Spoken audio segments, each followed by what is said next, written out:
Sila kung tulong. Doon na lang sa isang buwan pong practice.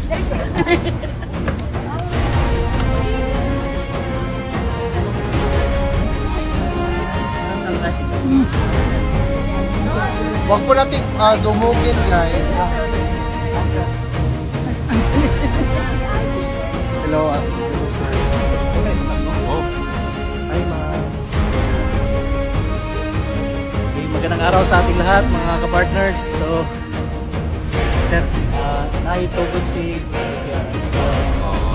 pinapapot niya yung pasasalamat niya sa patuloy yung suporta sa kanya. Pinapaalam niya sa sambayan ng Pilipino patuloy po na suportahan ang PDP Laban Duterte Senators plus 2. Final niya in-endorse ngayon sa loob. Pinapaalam sa inyo si Kerubin pati si Unasan. Okay. And with the emphasis na patuloy suportahan yung matalik niyang kaibigan na si Rodante Marcoleta. Yes.